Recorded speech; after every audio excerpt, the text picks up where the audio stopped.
Very good morning दोस्तों एवं नमस्कार। मैं हूं सतीश। आज की क्लास में, आज की नई सुबह में एक नए जोश के साथ सभी का स्वागत है। जैसा कि पिछले कुछ वीडियोस में आपको ज्योग्राफी पे दे चुका हूं, डेमोग्राफी पे दे चुका हूं, कुछ मैथ्स पे दे चुका हूं। अब हर जिस ज्योग्राफी के लगभग हर पार्ट पे जाएंगे, धीरे धीरे जाएंगे, सभी के हर पार्ट आएंगे। अभी डेमोग्राफी का थर्ड पार्ट बहुत जल्द मैं आपको दे दूंगा। हिस्ट्री में थोड़ा सा हम रुक करना चाहेंगे, अभी मॉडर्न हिस्ट्री में, क्योंकि एक ऐसा टॉपिक है जो अक्सर बच्चों को बड़ा कंफ्यूज करता है। तो आज हम उस पर डिस्कशन करेंगे। बहुत ज्यादा लंबा वीडियो नहीं होगा, 10 से 15 मिनट्स का होगा, लेकिन हमेशा के लिए इस समस्या को आप जो आपके साथ अक्सर इसमें बनी रहती है कि वायसराय, गवर्नर जनरल या गवर्नर या बंगाल गवर्नर जनरल, क्या डिफरेंसेस हैं, कैसे क्लियर करेंगे, कौन प्रथम था, कौन प्रथम गवर्नर जनरल था, कौन अंतिम गवर्नर जनरल था, कौन प्रथम वायसराय था, कौन अंतिम वायसराय था, इसको आज मैं क्लियर करूंगा। वैसे इसको तभी क्लियर किया जा सकता है जब शुरू से जितने भी आपके गवर्नर जनरल या वायसराय आए हैं सबका आपको अच्छा नॉलेज हो, तो समझाना ज्यादा आसान रहेगा। लेकिन तब भी मैं बिना पूरा पढ़ाए हुए केवल 4 लोगों को लेकर के पूरा टॉपिक का जो मेन वो है, जहां जहां से ये कॉन्सेप्ट समझना है कि वायसराय, गवर्नर जनरल या भारत गवर्नर जनरल या बंगाल गवर्नर जनरल क्या होते हैं, वो मैं समझा दूंगा। और उसके बाद में फिर इसके अंदर के जितने भी गवर्नर जनरल और वायसराय बहुत इतने अच्छे तरीके से समझाऊंगा कि आपको हमेशा के लिए यह टॉपिक बहुत अच्छे से क्लियर हो जाएगा, क्योंकि ये ऐसा टॉपिक है जिससे बच्चा भागता है। तो दोस्तों, आज का हमारा टॉपिक है governor, viceroy, governor general, Bharat governor general and Bengal governor general. हर तरह की जितने भी हैं सब पे डिस्कशन करेंगे। चलिए, इस टॉपिक को समझने के लिए आपको सबसे पहले समझना पड़ेगा एक्ट, अधिनियम। जब ब्रिटिश हमारे यहां शासन कर रहे हैं तो समय समय पर उनके द्वारा हर 10 साल पे, 20 साल पे, अमूमन पहले 20 साल पे नियम और कानून बन के आ जाते थे जिनको हमें फॉलो करना होता था। उसी प्रकार कुछ एक्ट बने, तो आपको एक्ट के टॉपिक पढ़ाया जाए, कौन कौन से एक्ट बने, कौन कौन से अधिनियम बने जिनके तहत भारत में शासन वो करते थे। कुछ अधिनियम एक्ट हम यहां डिस्कस करेंगे जिनके तहत गवर्नर जनरल या वायसराय जैसे शब्द चर्चा में आए। सो दोस्तों, पहले थोड़ी सी रूपरेखा देख लीजिए। आप जब पढ़ते होंगे तो अक्सर क्वेश्चन मिला होगा, भारत का प्रथम बंगाल का प्रथम गवर्नर कौन। तो बंगाल का प्रथम गवर्नर में आपको ऑप्शन मिला होगा रॉबर्ट क्लाइव का नाम, रॉबर्ट क्लाइव। तो बताना चाहेंगे इनके बारे में। रॉबर्ट क्लाइव, वैसे रॉबर्ट क्लाइव भारत में 2 बार 1757 टू 1760 पहली बार ये आया, और पुनः 1765 से 1767 ये दूसरी बार आया। कैसे आया? अचानक नहीं आ गया, कोई ना कोई रीजन रहा होगा। ये रीजन मेन, अगर आप ब्लैक होल की घटना सुने होंगे तो ब्लैक होल की घटना इतनी खतरनाक घटना थी कि कहीं ना कहीं अंग्रेज उससे डर गए थे। काफी अंग्रेजों को आपने पढ़ा होगा, एक छोटी सी कोठरी के अंदर बंद कर दिया गया था। शायद 146 अंग्रेजों को बंद किया गया था, जिसमें से मात्र 23 बचे थे। 123 जल के खत्म हो गए थे उसी के अंदर, दब के, सांस से जल के नहीं, सांस न लेने के कारण, सफोकेशन के कारण खत्म हो गए थे। ये सब आपको ब्लैक होल की घटना में पढ़ेंगे। क्वेश्चन पूछता है ब्लैक होल की घटना कब हुई थी दोस्तों। तो एक क्वेश्चन पहला मिला आपको, ब्लैक होल की घटना आपकी हुई थी 1756 में। अब इस घटना के बाद यहाँ के जो भी सिपा सलाहकार होंगे, इनके भक्त रहे होंगे अंग्रेजों को, उन्होंने इनको इन्फॉर्म किया, रॉबर्ट क्लाइव को। वैसे इस घटना को जो विवरण किया था वो काफी फेमस भी हो गए, अभी उनका चर्चा करेंगे। 1760 में उन्हीं का थोड़ा सा कार्यकाल देखा जाता है कि वो कौन थे, तो उनका नाम था हॉलवेल। तो क्वेश्चन पूछा गया है, ब्लैक होल की घटना का विवरण या 1760 में किया गया, तो 1760 में कुछ समय के लिए स्थानापन्न टेम्परेरी, जब रॉबर्ट क्लाइव जाते हैं तो टेम्परेरी उनको बना के जाते हैं कुछ समय के लिए। ऐसे देख लीजिए 1757 से 1760 कार्यकाल किसका? Robert Clive.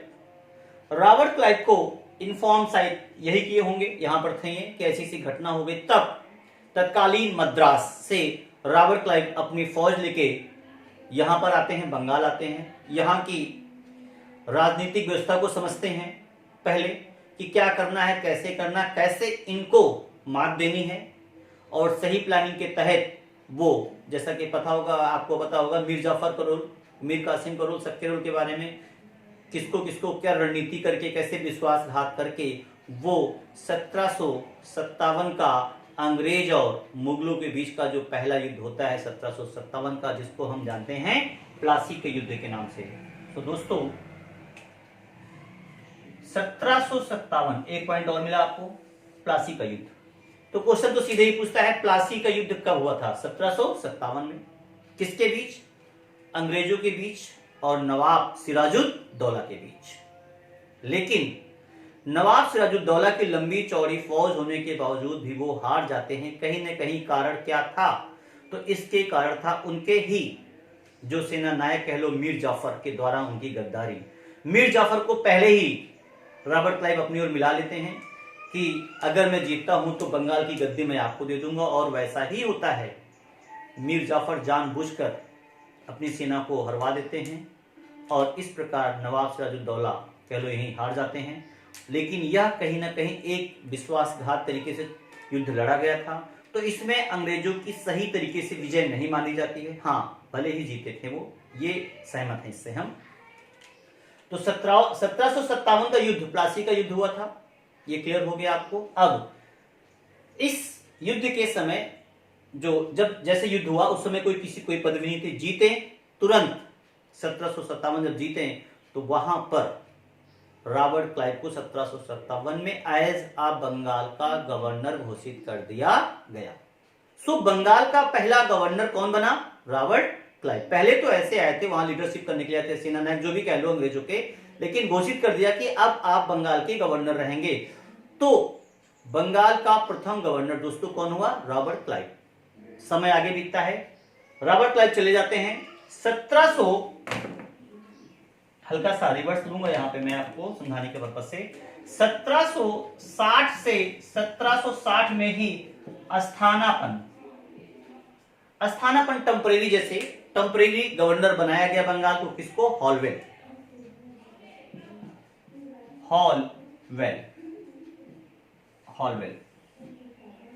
और हॉलवेल का क्वेश्चन एग्जाम में आ चुका दोस्तों कि ब्लैक होल की घटना का वर्णन किसने किया था? तो हॉलवेल ने किया था। हॉलवेल कौन थे? टेम्परेरी गवर्नर बंगाल के थे कुछ समय के लिए 1760 में। फिर 1760 से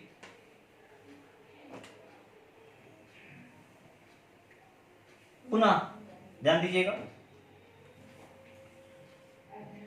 1760 से 1765 के दौरान द्वितीय या कह लो आप तृतीय बनेगा, आते हैं आपके बेनस्टार्ट में हो जाते हैं, बेनस्टार्ट। 1760 से 65 में बंगाल के गवर्नर बन के आते हैं बेनस्टार्ट। सबसे अच्छा तरीका है स्टार्ट, अब यहां से सही तरीके से स्टार्ट होता है।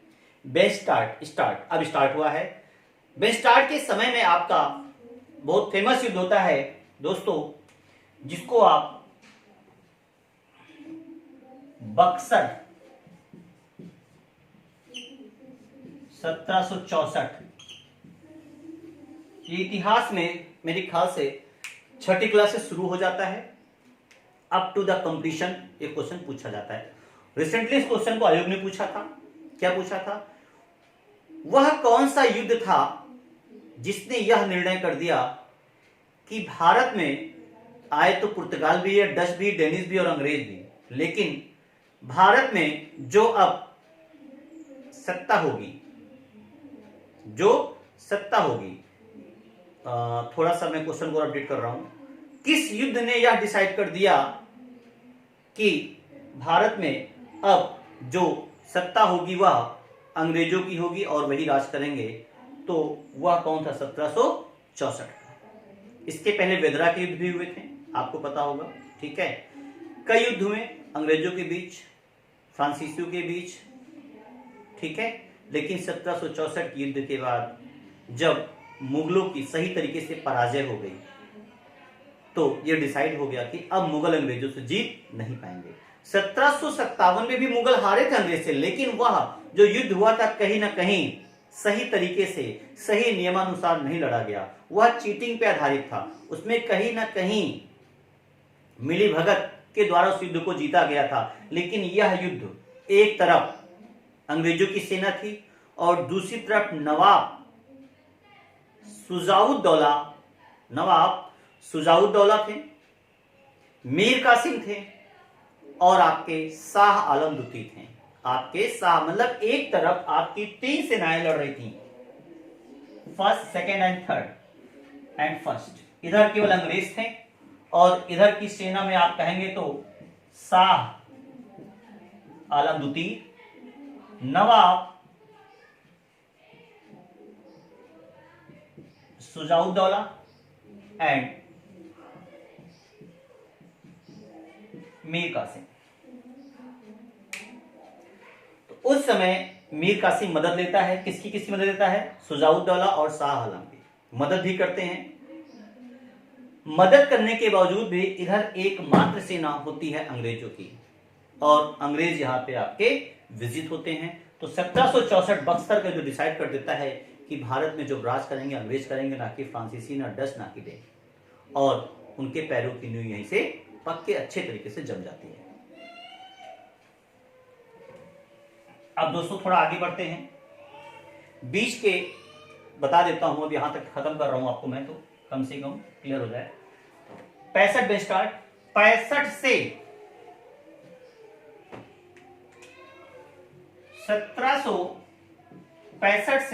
1767 पुनः,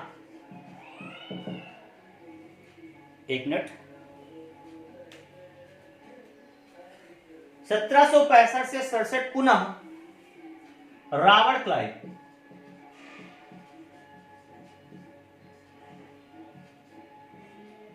की वापसी होती है। 65 से 67 रॉबर्ट क्लाइव की वापसी होती है और इन्हीं के समय में द्वैध शासन लागू किया गया। तो क्वेश्चन पूछा जाता है द्वैध शासन किसके समय में लागू किया गया है? तो रॉबर्ट क्लाइव के समय में। यह क्वेश्चन इस समय का बहुत महत्वपूर्ण क्वेश्चन है। फिर रॉबर्ट क्लाइव के बारे में 2-3 चीजें और लोगों ने कही कि ये क्वेश्चन आ चुका एग्जाम में। बड़ी बड़ी नींव रखने वाला, बड़ी बड़ी ईंटों की नींव रखने वाला व्यक्ति किसे कहा गया? रॉबर्ट क्लाइव का। स्वर्ग से उत्पन्न हुआ नायक किसको कहा गया है? रॉबर्ट क्लाइव को, क्योंकि इन्होंने अच्छी लीडरशिप की थी। किस युद्ध में? प्लासी के युद्ध में। तो इसी युद्ध के पश्चात इनको बोला गया स्वर्ग से उत्पन्न सेना नायक, रॉबर्ट क्लाइव। अब नेक्स्ट आते हैं वेरी लास्ट,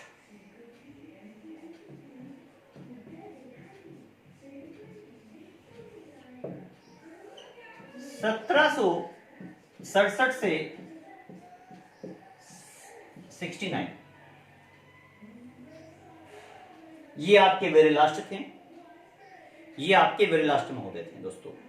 वेरी लास्ट के समय में अगर आप मैच करेंगे तो जो आपका युद्ध हुआ था प्रथम आंग्ल मैसूर हैदर अली और अंग्रेजों के बीच, वो वेरी लास्ट के समय में ही हुआ था। बस इसमें इतना जानिए और कोई मतलब नहीं है, महज 2 साल के लिए।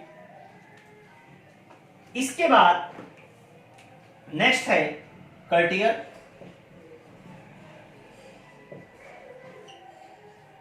कर्टियर 1769 टू 72। बहुत कोई खास इंपॉर्टेंट नहीं रहा, आप इसको छोड़ सकते हैं, स्लिप कर दीजिए। अब मेन स्टार्ट होता है जिसको मैं समझाना चाहता हूं, ये ध्यान दीजिएगा।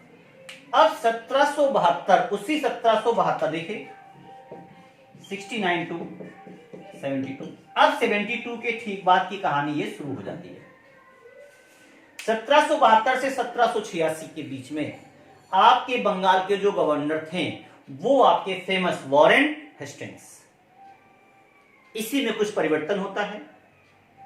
1773 का दोस्तों एक्ट आता है। इस एक्ट के तहत ही क्वेश्चन पूछा जाता है किसकी स्थापना की गई है? Supreme court. बहुत इंपॉर्टेंट क्वेश्चन है। सुप्रीम कोर्ट की स्थापना किस एक्ट के तहत की गई है? 1773 के एक्ट के तहत। इसी एक्ट के तहत बंगाल का जो गवर्नर था उसमें एक वर्ड और बढ़ा दिया गया और वो था जनरल। बंगाल का जो गवर्नर था उसको बना दिया गया बंगाल गवर्नर जनरल। एरिया बढ़ा दिया गया, जहां जहां ब्रिटिश क्षेत्र था हर जगह का जो मेन कमान इसके हाथों में दे दिया गया, बंगाल गवर्नर जनरल। तो ये कब किया गया? 1773 में। मीन्स 72 से 73, ध्यान दीजिएगा, यही पॉइंट समझने वाला है। देखिए 1772 से 73 और फिर 86, ये पॉइंट समझ जाएंगे, सारा टॉपिक क्लियर। 72 से 73 के बीच मिस्टर वॉरेन हेस्टिंग्स महोदय के पास जो स्टाम्प रहा होगा, जो मोहर रही होगी, वो किसकी रही होगी? बंगाल गवर्नर की रही होगी। मीन्स तब इनको बंगाल गवर्नर पुकारा जा रहा होगा, उसी की स्टाम्प लगाते होंगे हर सरकारी कागजों पे 1772 से 30 वर्ष के दौरान। लेकिन 73 पे इनकी पदवी बदल गई, वो पद हो गया बंगाल गवर्नर, उसमें मोहर में जनरल वर्ड लग गया, बंगाल गवर्नर जनरल। 73 के बाद जो भी ऑफिशियल काम किए होंगे उस पे जो इनकी सील रही होगी, क्या रही होगी? Bengal governor general. मीन्स इन्होंने दो दो पदों का इस्तेमाल किया, दो दो सील लगाई। कौन कौन सी? बंगाल गवर्नर पे भी काम किया इन्होंने और बंगाल गवर्नर जनरल। तो देखा जाए इनके बाद कोई बंगाल गवर्नर नहीं बना होगा, पद ही खत्म कर दिया गया, बंगाल गवर्नर को बदल के गवर्नर जनरल कर दिया गया। तो अंतिम बंगाल गवर्नर वॉरेन हेस्टिंग्स और इन्हीं के समय में जनरल पद बढ़ा, तो प्रथम बंगाल गवर्नर जनरल भी कौन होंगे? Warren Hastings. बस यही खास बात है कि जो अंतिम होगा वही फर्स्ट होगा। इस कॉन्सेप्ट को आप दिमाग में बिठा लीजिए, यह प्रश्न कभी भी आपका गलत नहीं होगा। अब इनके समय में बहुत ढेर सारे काम हुए हैं। एशियाटिक सोसाइटी ऑफ बंगाल की स्थापना इन्हीं के समय में हुई, नंद वियोग घटना इन्हीं के समय में हुई है। बहुत चीजें हैं बताने के लिए, उन सब पे जब हम अलग इंडिविजुअल पढ़ाएंगे तब पढ़ाएंगे। अभी हमारा उद्देश्य है बंगाल गवर्नर जनरल वायसराय को डिफरेंशिएट करना। तो दोस्तों ये टॉपिक आधा क्लियर हो गया। आगे देखिए, फिर 1773 से चलता समय आया 1833। 1833 के बीच में इस दौरान जितने भी लोग आए होंगे, जैसे वॉरेन हेस्टिंग्स चल रहे थे आपके, वॉरेन 1786, उसके बाद कॉर्नवालिस आए। कॉर्नवालिस के बाद बात करें तो आपके नेक्स्ट महोदय जो आते हैं मेरे ख्याल से सर जॉन सॉर, वो तो खैर एक मिनट, 86 से 93, 93 से 98, 1786 से 1793, ये कॉर्नवालिस का समय था। और 93 से 98 आपके आगे सर जॉन सॉर, और 1798 से आपके आ जाएंगे वेलेजली, और वेलेजली के बाद आप आए होंगे सर जॉर्ज बालो, और सर जॉर्ज बालो के बाद जाएंगे 1807। तो 1807 से 13 मिंटो प्रथम, और मिंटो प्रथम के ठीक बाद लॉर्ड हेस्टिंग्स आए होंगे 1813 से 23, और 1823 में एडम्स टेम्परेरी आए, और 1823 से फिर पुनः बात करें तो 1828 आपके एमहेस्ट, और एमहेस्ट के ठीक बाद जिनके बारे में हम डिस्कशन करना चाह रहे हैं वो आ गए हमारे कौन? 1828 से 1835 कौन? William Bentinck. विलियम बेंटिंग का एक क्वेश्चन अक्सर पेपर में आता है। पहले हम कॉन्सेप्ट समझा दें फिर क्वेश्चन देख लेते हैं। देखिए 1828 से 1835 का इनका कार्यकाल रहा। इसी बीच में वही चीज 1833 में एक्ट आया। इस एक्ट के तहत जो बंगाल का गवर्नर था उसको पूरे, जो बंगाल का गवर्नर जनरल था उसको पूरे भारत की जिम्मेदारी दे दी गई कि बॉस आप केवल बंगाल के गवर्नर जनरल नहीं, पूरे भारत के गवर्नर जनरल है। तो ये कब आया? 1833 का एक्ट। तो 1833 के एक्ट के तहत बंगाल के गवर्नर जनरल को भारत का गवर्नर जनरल बनाया गया।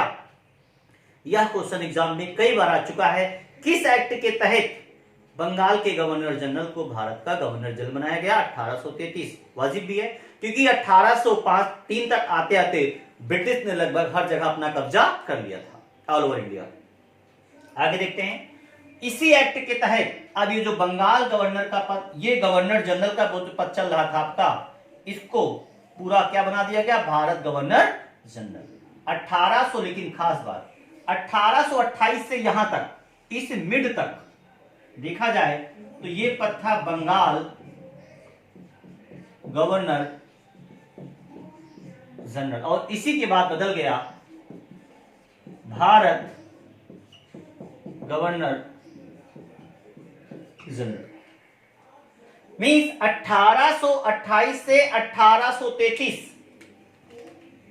1800 मतलब 1828 1833 शुरू के 28 से 5 साल, इस 5 साल बेंटिंग महोदय ने, विलियम बेंटिंग का कार्यकाल है, विलियम बेंटिंग महोदय ने as a Bengal governor general काम किया होगा।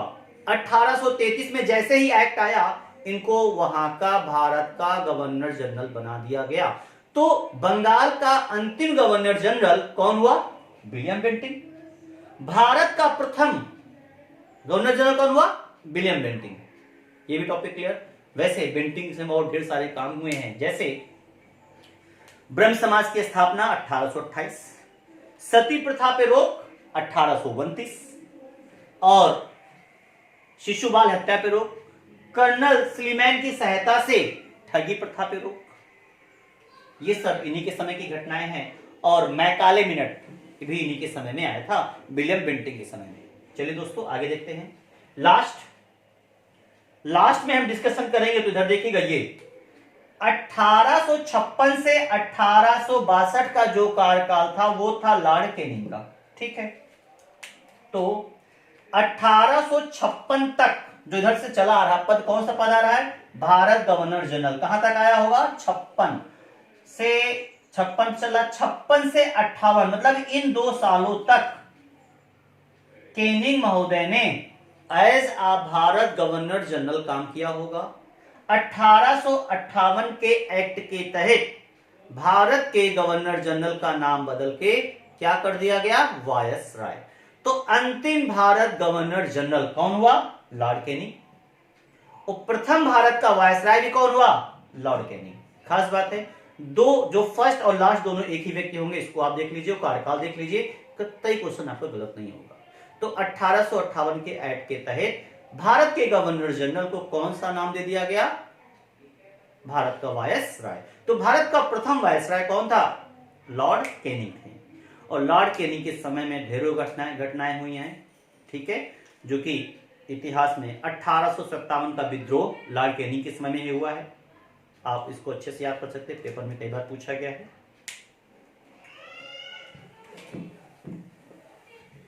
तो दोस्तों ये हमारा टॉपिक क्लियर होता है। अब उम्मीद करते हैं ये टॉपिक क्लियर होगा। यहां से हर साल अल्टरनेट परीक्षाओं में क्वेश्चन पूछे जाते हैं। तो एक topic Bengal governor general, Bharat governor general और भारत का वायसराय, और इस 1858 के बाद फिर वायसराय की ही पदवी लगातार चलती रही।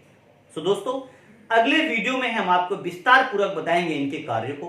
कैनिंग यहां क्या करके गए, विलियम बेंटिंग क्या करके गए, डलहौजी क्या करके गए, और सहायक संधि किसकी नीति थी, हड़प नीति किसकी थी, और अस्थायी बंदोबस्त किसकी देन है, स्थानीय स्वशासन का जनक किसको कहते हैं। बस मेरे साथ आप मेरे वीडियोस देखते रहिए, सब्सक्राइब करें, अपने दोस्तों को भी बताएं, ताकि वो भी घर पे बैठ के अच्छी तैयारी कर सकें और सरकार के बताए गए नियमों का पालन कर सकें। और आने वाला समय दोस्तों अब आपको कहीं ना कहीं ऑनलाइन प्रिपरेशन की तरफ लेके जा रहा है।